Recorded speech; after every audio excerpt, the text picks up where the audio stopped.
Good evening, ladies and gentlemen. Tonight, we bring you a story. A story born in the glittering chaos of Reno, Nevada. A city where dreams ignite and fortunes crumble in an instant. It's a tale of explosive love. Of beauty and wealth. Of passion so wild it consumed everything in its path. And then it turned to murder. Meet Darren Mack, a charismatic millionaire. A man who lived larger than life. And Charla Mack, his stunning wife, whose radiant smile hid a world of secrets. Together, they were a wildfire, blazing through a life of glamour, excess, and danger. But on June 12, 2006, that fire erupted, leaving behind a trail of blood, a shattered family, and a city forever changed.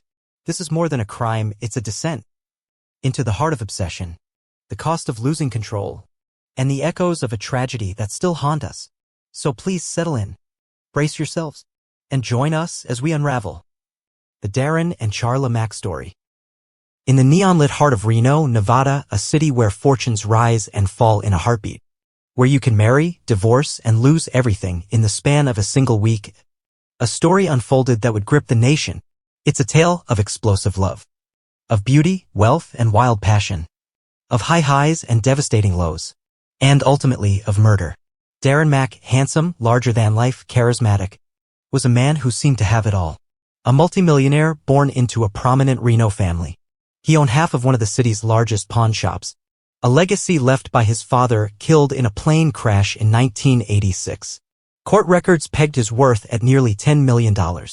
He lived large, drove fancy cars, wore tailored suits, and carried himself with the confidence of a man who never lost.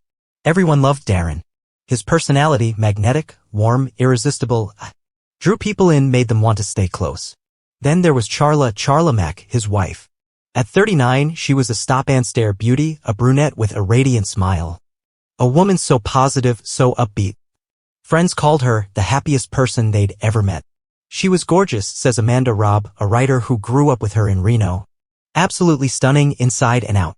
Together, Darren and Charla were a cocktail of passion. Volatile and electric. A couple that burned bright when things were good, and crashed hard when they weren't. They met in the mid-90s. Two souls with undeniable chemistry igniting the moment they locked eyes. Married in 1995. They walked into rooms and heads turned. Explosive, friends would say. Charla fired him up, her energy wilder, fiercer than his own. She was fire, pure, untamed fire. And Darren, he reveled in it. But beneath the glamour, the cars, the jewelry, the lavish life, their marriage was a roller coaster, teetering between ecstasy and chaos. When it went wrong, it went really wrong. And in a state known for divorce, theirs would be as nasty as it gets. A wild life unravels. From the start, Darren and Charla lived boldly. They were high profile in Reno, knew everyone. And everyone knew them. Their private life was anything but conventional. Charla, open, uninhibited, fiercely sexual. Shared with Darren a taste for adventure. They became fixtures on the strip club circuit. Regulars at swinging conventions in California, Arizona, Mexico. Sexing, they called it, group parties, partner swaps. A lifestyle they both embraced, wild and free. For years, it worked. They thrived on the thrill, the excess, the taboo. But in 1997, everything changed. Their daughter, Erica, was born, a bright, normal girl, who brought movies, playdates, and sleepovers into Charla's world. Motherhood shifted something in her. She told Darren she was done with swinging. Done with the lifestyle. I did it for you, she confessed. Because it mattered to you. But I'm tired of it, I want out. Darren didn't take it well. The man who liked control, who hated losing, felt the ground slipping beneath him. Their marriage, once a fiery dance, began to fracture. Letters and emails later uncovered paint a picture of growing abuse. A relationship spiraling into darkness. Charla, petite, barely 5 feet 4 inches, 120 pounds. Faced Darren, a muscular 6-footer, 200 pounds. A bodybuilding champ who'd placed 5th in Mr. Nevada. He kept a diary claiming she was the aggressor. She kicked him, scratched his car, yelled at him, belittled him in front of friends. 6 pages of grievances. A man insisting he was afraid of her. Ridiculous, friends scoffed. He's this big, buff guy, works out, carries a gun. Her? Violent? Absurd. But Darren's friend Michael Small backed him up. He was scared of her, Small said, voice low. I was there when she called, threatening him. He lived in fear. Charla, though, had her own fears. One night, he showed up at her house, where she lived with Erica. A confrontation flared. He grabbed her by the neck, tried to strangle her, his anger boiling over. She filed for divorce, pushing him out. Darren moved to a condo nearby. But the war was just beginning. They fought over Erica, their 9-year-old daughter. But even more over money. Darren, once generous, canceled her credit cards, refused to pay utilities. Charla, shivering by a fireplace to keep warm, turned to the courts. Family Court Judge Chuck Weller stepped in, ordering Darren to pay $10,000 a month until the divorce was final. Darren seethed, calling it unfair, refusing to budge. Anything she got, he told friends, was something I lost, and I don't lose. A sunny day turns deadly. June 12, 2006, dawned bright and sunny in downtown Reno.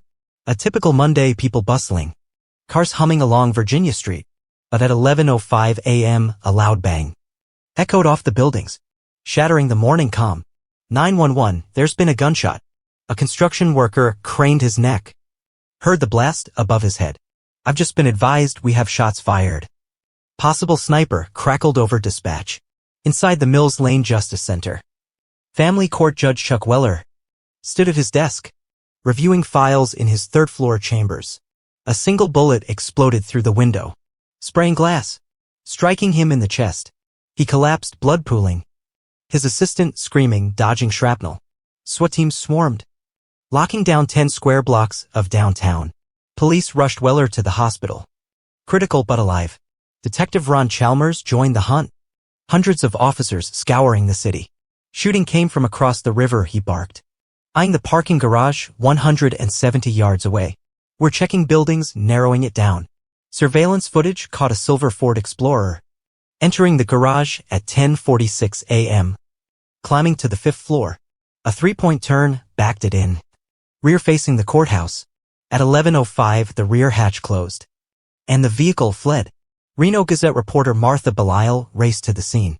People were hiding in businesses, restaurants, she said, breathless. They didn't know if the shooter was still out there, still aiming. The city froze in panic. Suspicion fell almost immediately on Darren Mack. He'd been vocal, furious with Weller, railing against the judge in their divorce case. If he'd shoot a judge, police whispered. What about Charla? A grisly discovery. That same morning, hours earlier, Charla Mack drove to Darren's upscale condo, Erica in tow, their dog yapping in the back seat. A routine drop-off, or so she thought. Friends and Mud and Christine Liebert later pieced it together. She was afraid of him and said, voice trembling, he must have promised to end the fight. Lured her in to talk. Darren's friend Dan Osborne was there, upstairs with Erica when Charla arrived around 9:15. Darren took her to the garage. Alone. Moments later, Erica frowned. I think the dog's yelping. The barking grew frantic. Osborne went to check. Met Darren coming up the stairs. Hand wrapped in a towel. Face blank, eerie. Not a word. Then the dog bolted in, covered in blood. Osborne froze, heart pounding. We have to leave, he stammered to Erica, bundling her into his car. Minutes later, his phone rang. Darren, meet me at Starbucks. Shaken, Osborne complied, handing Erica to her father. Darren knelt, spoke softly to her, perhaps knowing it was the last time. As a free man. Then he drove off. Police rushed to the condo, spotted 3 droplets of blood in the driveway. Behind the garage door lay Charla, lifeless, shoeless, 7 stab wounds carving her body. She curled up like a fetus, an officer said, voice low, desperate to protect herself, to not die. Blood spattered the walls, the floor, a brutal, slow end. Inside Darren's home, a note, dubbed by media Darren's to-do list. Cryptic, chilling. And the problem, it read, listing weapons, and the phrase parking garage, a rental contract for a silver Ford Explorer, tied it all together. A city on edge. By afternoon, Reno was glued to the news. The brazen shooting of Judge Weller, the grim discovery of Charla's body, sent shockwaves through the city. We're seeking Darren Mack, police announced, flashing his face across screens. MCK, prime suspect in a homicide, an attempted murder. Charla's friends panicked. I'll never forget that day, and Mud said, the fear when I heard his name. I thought, we have to find her. Then the radio crackled. A body identified as Charla Mack. My beautiful friend gone. It was the scariest moment of my life. The community reeled. Darren and Charla, once the golden couple. Now a nightmare unfolding by the minute. Was it rage? Revenge? And where was Darren? A fugitive on the run. Day 2, Darren Mack, 45. Became a hunted man. A nationwide search kicked into gear. FBI and local agencies scouring the West. He's heading south, tips suggested. Flying under the radar. His cousin Jeff Donner went on TV. Pleading.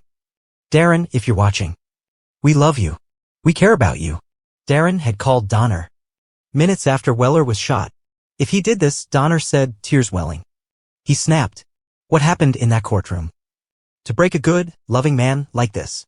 Michael Small, Darren's close friend, stood by him. I love Darren, he said, unflinching. Innocent until proven guilty. Both men shared bitter custody fights. Both blamed Weller. He felt Weller wasn't listening, Small explained. Charla's attorney lied and Weller let it slide. Darren's frustration had boiled over months. Years of courtroom battles.